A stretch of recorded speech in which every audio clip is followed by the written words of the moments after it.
Let me tell you a true story. In 2001, a 32-year-old American man named John made a decision that changed his entire life. He and his wife did something many people dream of, but few dare to do. They quit their jobs, sold nearly all their possessions, and began a journey to travel around the world. You might think that to do this, John and his wife must have achieved financial freedom early on. But in reality, their around-the-world trip did not include five-star hotels or expensive luxury cruises. They were budget travelers, spending only about $40 per day. Despite the limited budget, their trip was filled with wonderful experiences. Over the course of a year, John set foot on the vast grasslands of Africa, rode elephants in Thailand, and climbed the Great Wall of China. These were all dreams he had held for a long time. Throughout the journey, he gradually stopped feeling stressed about the passage of time and instead felt a sense of fulfillment. Ancient Wisdom Lesson warmly greets you all. Listening to one valuable book every day will help you develop a life of wisdom and elevate your thinking to a new level. Today, we will explore The Café on the Edge of the World by author John Strelecki. Please subscribe to Ancient Wisdom Lesson to not miss any exciting videos. Losing the feeling of control over your own life? Try listening to this book. Perhaps you, too, will find the answer. When you visit the Café on the Edge of the World, inside the Café, John confronts profound questions. He was originally an ordinary office worker, living a life that was not wealthy but sufficient. However, like most people, he frequently faced trivial problems in his work and family life. Everything seemed like a given, nothing particularly bad, yet he still felt something was missing. This feeling lingered in his mind until one day he decided to temporarily leave his job and take a vacation. John took a week off and drove along the interstate highway to relax. But not long after setting off, he encountered a massive traffic jam. Turning around to find another route, amidst the complaints of surrounding drivers, John's patience gradually wore thin. He decided to turn the car around. But things got worse when John got lost because he was unfamiliar with the area. He drove around aimlessly all day, and it was not until after 10 o'clock at night that he found a café. The strange thing was that this café was located in a remote place, with no villages or towns nearby. John did not pay much attention. He was hungry and tired and just wanted to find a place to rest and eat. He was warmly greeted by a waitress named Casey. But at this moment, he noticed something special on the café's menu. The back of the menu had 3 questions. John wondered what kind of restaurant asks customers such strange questions. Of course, he thought the reason for coming here was just to eat. But when John asked Casey, her answer made him even more confused.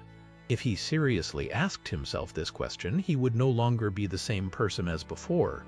He looked down at the menu again and saw something strange. The question on the menu had changed from "Why are you here?" to "Why am I here?" He felt a little scared. Casey revealed the true meaning of the question. Actually, "Why are you here?" does not just ask about the reason he entered the café, but also implies the reason he exists in this world.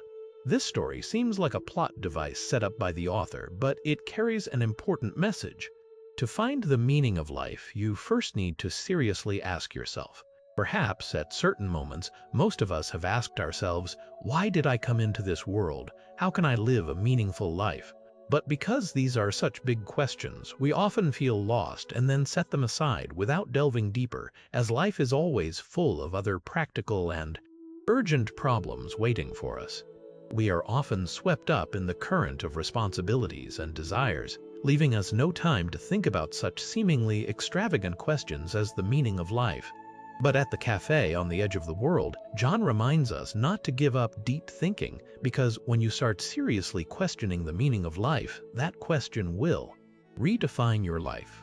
Casey explained that once you truly pose that question, the search for the answer will become part of your life. You will realize that every morning when you wake up, the first meaning that appears in your mind is that question. Throughout the long day, the question will frequently appear in your thoughts, like a door that is very hard to close. Author John does not claim he can answer for everyone what an ideal life is. He only says that sincere inquiry will have consequences. When you are truly haunted by the question of life's meaning, you will gradually doubt the value of the trivial daily tasks. On your to-do list, many tasks legitimately take up your time, but completing them does not necessarily bring you closer to an ideal life. Along with this doubt, you will remember things you have always wanted to do but have never started. The desire to explore a different life will gradually take hold of your mind. Sometimes, you do not need to immediately find the answer to the question. The mere existence of the question itself can help you know how to choose and guide your direction. This is one of the important themes in John's book.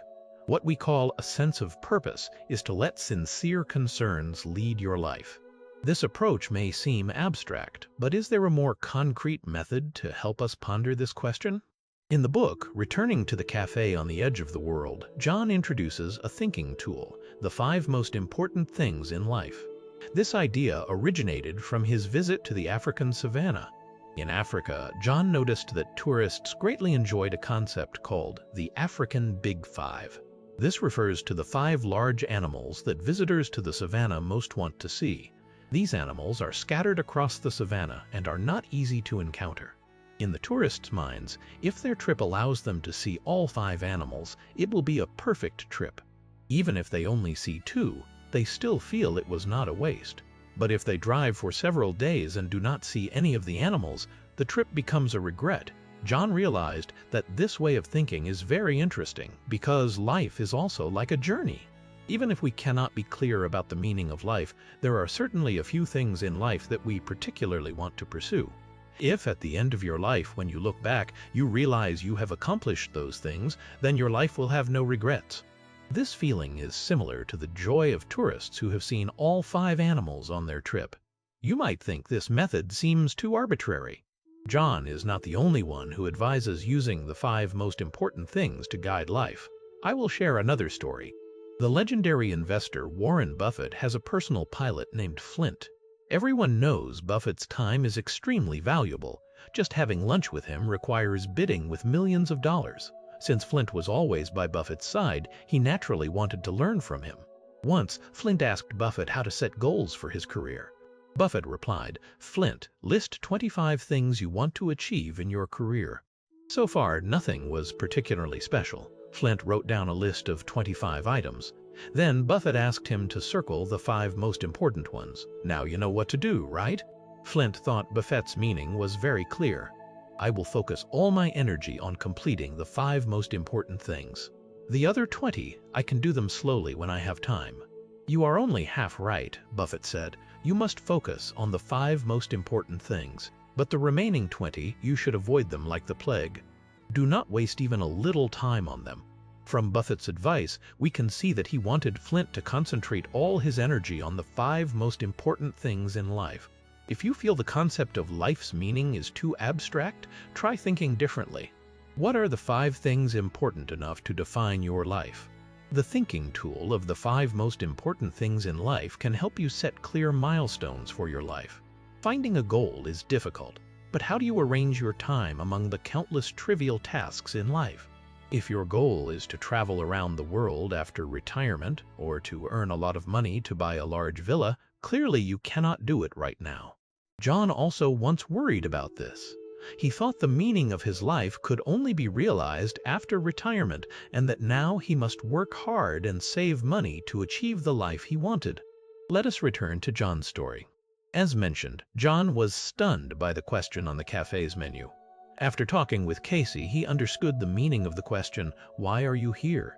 But beneath this question, there were 2 other questions waiting for him to discover. Do you fear death, and are you fulfilled? Both of these questions revolve around one issue: how should you use your time to feel fulfilled? This is not an easy question to answer. In the book, through Casey's words, John tells a small story to illustrate. Casey once went scuba diving and encountered a large sea turtle. She tried to swim after it to get closer, but realized that no matter how hard she tried, she could not keep up with the turtle's speed. What surprised Casey was that, in her eyes, the turtle seemed to expend no effort at all. It only occasionally lazily waved its flippers, and for most of the time it just floated with the current. The next day, Casey observed the turtle's movements more carefully and finally discovered its secret. It turned out that the sea turtle did not swim randomly. It always followed the flow of the water. When the current flowed in the opposite direction of its movement, the turtle only moved slightly to keep itself in place. But when the current changed direction and flowed in the same direction as it, the turtle would speed up, using the current to move faster. This swimming method saved energy while achieving high efficiency. So what does this story want to tell us? The story of the sea turtle, of course, is not just to explain how they swim. In this story, the downstream and upstream currents are a metaphor. The downstream current represents things that help us achieve our life goals, while the upstream current represents things unrelated to our goals. Casey told John that in this world, many people and many things are trying to take up our time. Through newspapers, magazines, television, and the internet, they promote various goods and services, trying to make us believe that if we spend our time and money on those things, our lives will be complete. Most of these things are not related to our life goals. They are just upstream currents interfering with our direction on the journey toward our goals. If we spend too much time on these things, we will quickly realize we are doing things that everyone else is doing, or things others want us to do.